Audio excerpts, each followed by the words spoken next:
Hey, it's time for yet another unboxing video, and you guys should know what it is pretty much if you've read the title of this video, but I'm excited, so let's just get right into it.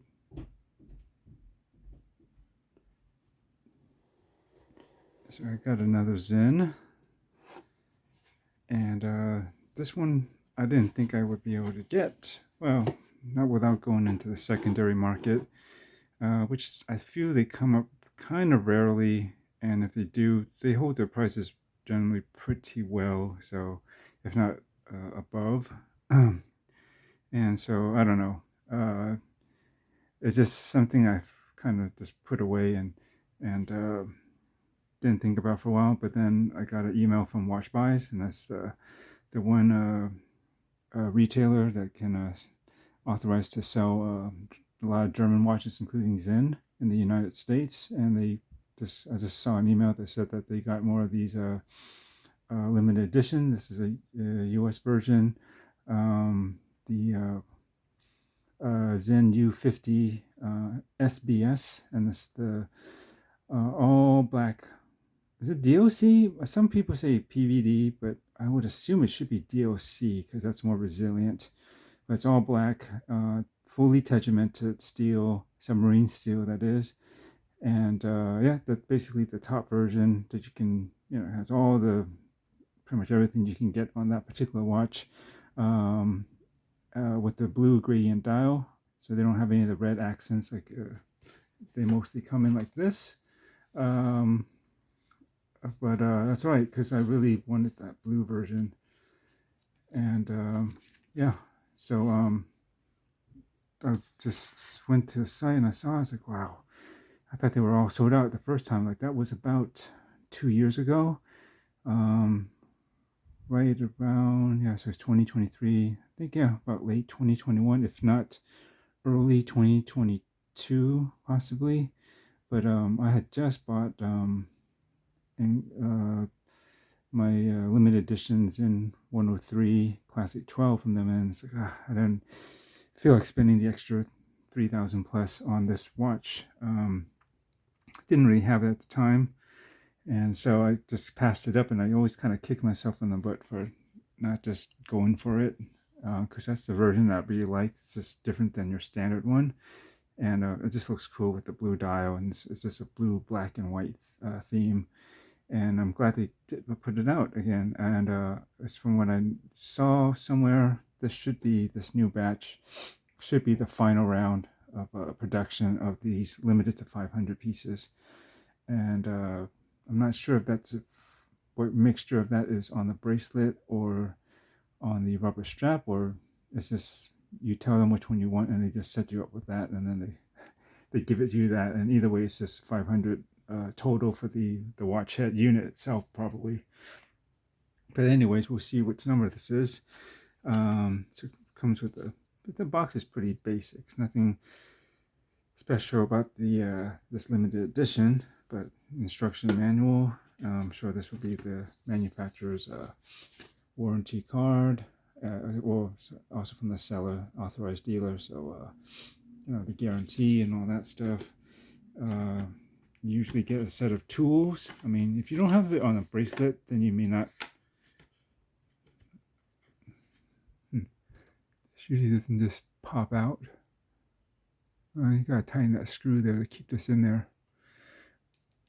I'm gonna have to get into that in a bit. Hang on.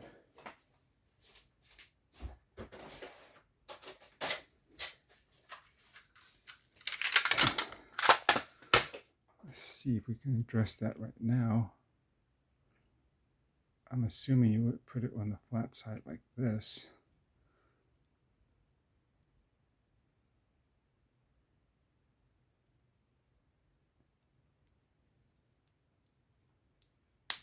Okay, it's kind of weird. It doesn't take much to lock it down, but that should be it.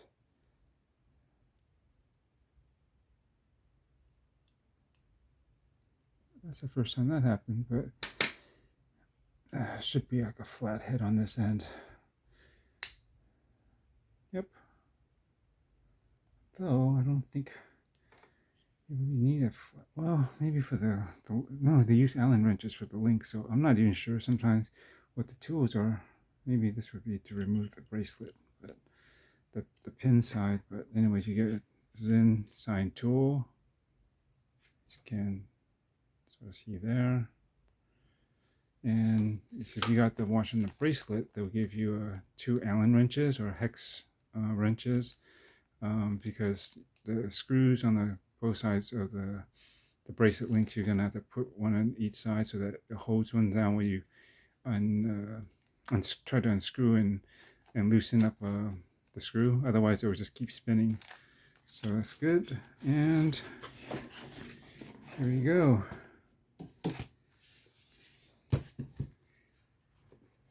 Da, da, da, da. And I did get this on, of course, the matching fully tegemented bracelet, because usually it's harder to get this stuff on the well, to get it afterwards. That bracelet will cost a lot more. Well, I think at least 100 or 2, something like that. The rubber strap is pretty cool, but you know, I'm a bracelet guy, and I figure I could always get that rubber strap later. It should cost more than trying to get this later, I think. Well, that strap is not cheap for I think they're selling it for $440. It's kind of steep for a rubber strap, but I guess some places might even charge more than that. And let's just take a look at that. Oh, come on, let's just unwrap this and just get an unobscured, a clear view of this beauty. Voila. Sweet. And how the heck did they wrap this in here completely? They must have undone the bracelet and then slipped it on. So I'll have to pop it off the bracelet off of the case here to be able to slip this off, because I don't want to cut this. So let me come back and get this unwrapped so you can see better. All right, done. Good thing about having the super resilient finish and steel and everything is you don't have to worry about scratching up your lugs or anything doing strap changes. There we go. And as some of you might know, this has double AR coating, like on the underside as well as on the top. And as such, people have mentioned that you may find that it can be a bit of a smudge collector on the crystal because of that. Well, it's just because the crystal is so clear. Like, I'm looking at it past the camera right underneath, so I can see it directly, not through it, but I don't know if it's picking up, but that crystal is pretty clear. Like, it looks near invisible. Like you're just looking straight into the handset is what people say. Like the dial and everything, almost doesn't seem like there's anything on top until, of course, you get a little bit of reflection sometimes like that. But overall, it's still very good AR. Yeah, it definitely feels solid and smooth. I mean, my experience with this is my good friend has picked up a U50, just the base model, so it doesn't have the full tegemented coating, but I think they all have a tegemented and highly scratch resistant bezel. It's just that the case and if they have the bracelet or not, and additionally the black DLC coating, that's all extra. But he has the base one, but you know, you're dealing with already the submarine steel, which is pretty darn tough already. So chances that that's going to get much scratches on its own is probably unlikely anyways. So this may seem overkill, especially if you know, I'm not doing that much super adventurous things, but it's just still cool to have something that's, you know, very purpose built and all that. And let's check out the bezel action real quick, because I've never I felt my friend's U50 before and heard it, but they say there's a difference between the U50 and its older, bigger brother, I guess, the U1. But I'll just check it out on its own.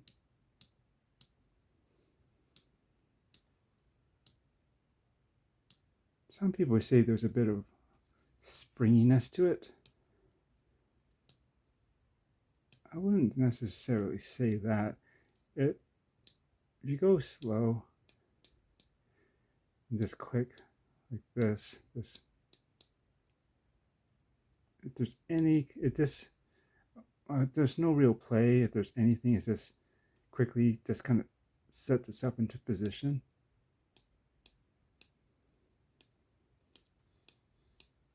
I'm just curious what kind of, but it feels good. I like it.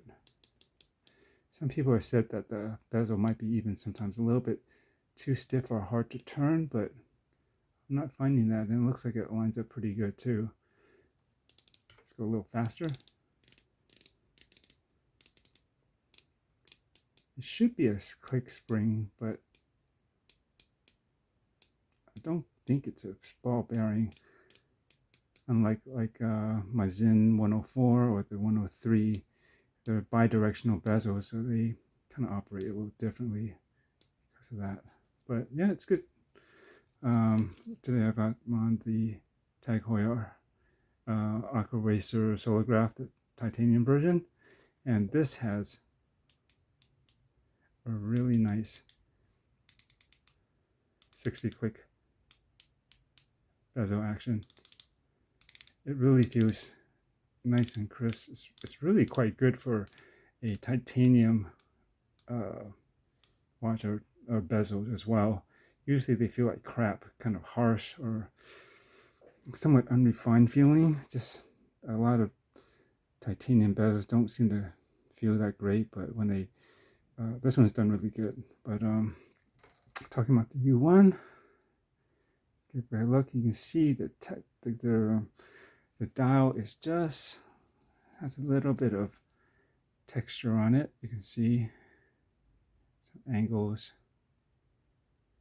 and the legibility is really good. And I suppose the date wheel is fine. It's better than, I don't know, I guess they could have gone with white, and then it might look like it extends, like it looks a little bit, might look a little bigger, like these indexes up and down here. But because it's probably a little bit, it will make it a little bit longer, still be a little off, but it's not off-putting. It's, at least it matches the other indexes, the smaller ones too, and it works. And I guess this is about as color match as you can get. I mean, the other option is to go blue, but then this is kind of right in that in-between area. It's just starting to get dark and fade into the blackness around the edge, so it'll be neither there or here or there in color, if you know what I mean. So, but it's fine. It's black. It works low key. It just seems to fit the overall color scheme. And I should peel this back off, because I do plan to keep this. So there we go. And let's see the back. And this shows that it's Tegemented, I believe. Of course, a lot of people complain about the class, and I agree that, especially by this time, 2023, they should have been really updating this class to something just a little bit nicer. It's, it does work. I've never had any real issues with it, but I'm just, given the price point of the watch and the sign of the times, I would like to see it with like a dual button deployment. I don't really need this flip over, but I'm not opposed to it, but I like to have a set of pushers here to nicely just help you unlock it. It's a little bit smoother, so just kind of pull and prying it off of the this kind of clip, I guess, that it's kind of friction fitted, right? And of course the diapers extension, this thing is kind of only good for you actually go diving.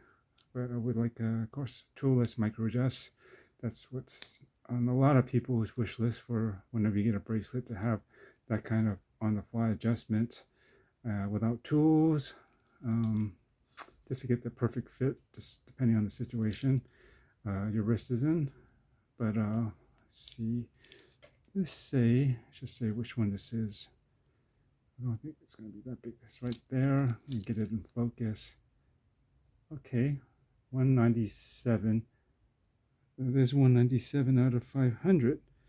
Okay, I guess that's still kind of a low production number. I don't even know how they do these. Do they actually print them out in order, or as they're making them, or is it more of just they just randomly, stamp or etch, engrave the limited edition number, regardless of its order in production? Don't know, but it's fine with me. The numbers, it's just good. I like to see a limited edition with the number, so you know which one you have in that within that limited number. Instead of sometimes there's some limited editions, they don't tell you anything. You just have to go with them and say, yeah, it's within a certain quantity, and that's all you can just expect to know about it. But yeah, this is a beauty. It would be nice, like I think the U1 has a version of this, but it's all silver. I don't think the bezel is black on that one, if I recall. And I was kind of hoping they would do a silver version of this at some point. If not, leaving the bezel black and silver the rest, that could work too. But I'm not opposed to this, and I don't usually go for all black watches, but this one really stood out to me. And I haven't had a combination like a nice blue dial with an all black case in a long time. And to be honest, the last time I think I had something like that, it was probably an Invicta, much larger, but that was many years ago when tastes were different. So we'll just, I'll size it later, because I would definitely be doing some watchy strap-ins and probably a review on this later, but on my 7-inch wrist or so, this is how it wears. And these are really well renowned for having such really nice proportions and fit for many wrist sizes, large to small. And this watch does wear, noticeably, I think, smaller than the stated dimensions of. It's supposed, it's 41 at, I believe, at the bezel, but it's more like a 40 or 40 and a half at the actual case. I think the dial to bezel ratio also is where it kind of helps size the watch down a bit. And it's just so awesomely thin and low profile for a 500 meter dive watch. Not many watches that have these kind of specs do that, or can do that. They're usually a bit thicker. The next closest thing that I own that's kind of in this realm is the Nevada Grenchen Deathmaster. That one is 39 millimeters, and it actually wears a bit smaller, and the case it's not 11, but I think it's about 13, and that's pretty good. And considering that's also 1,000 meter, so it's like the U1, but that one's even more compact, or at least from these dimensions, from the top, the X and Y, but the Z, the depth of it is still a little bit thicker. But hey, it is 1,000 meters of water resistant on that one. But yeah, I'm still impressed with this. This will wear pretty nicely, and I do have some strap options coming in. Of course, I'm gonna show those when I get them. There was a rubber strap that I was hoping to fit on here, but it doesn't. These lugs are quite short, which is good, but Fortunately, I can't use the fitted straps that I thought I was going to be able to use, which is kind of a rubber B style. It's yeah, unless I use maybe some curved end links, but I try to avoid using those type of, I mean, not curved end links, but curved spring bars. I prefer to make sure that the fitment is straight into the lug holes instead of kind of at an angle that you would get with a curved spring bar, right? If it curves the other way, if you need to go that way. But anyways, so either I can find another fitted one or do just a regular straight one, or spend that crazy amount for the actual rubber or silicone strap that they have, which would be a nice match, but I don't know, it's quite expensive. But then again, this thing ain't cheap either. So, if you're gonna go all in, I guess go all in, right? Cool. Gonna set this up and start giving a test drive at work tomorrow, and probably for the next few days, just to see if how well it runs, because I believe most people have had these, found that the Salida 300 movement that's basically in here, it's pretty well regulated, and people get maybe +1 to maybe at most +3 seconds a day, which is pretty good in my book. And we'll see what we can get with this one when after a couple of days of trying this have gone by. So that's about it. My new Sinn U50 S BS. I have to look it up, what those letters specifically stand for, but we'll get to that maybe in review. All right. There we go. Thanks for watching. See you in whatever else I post up next.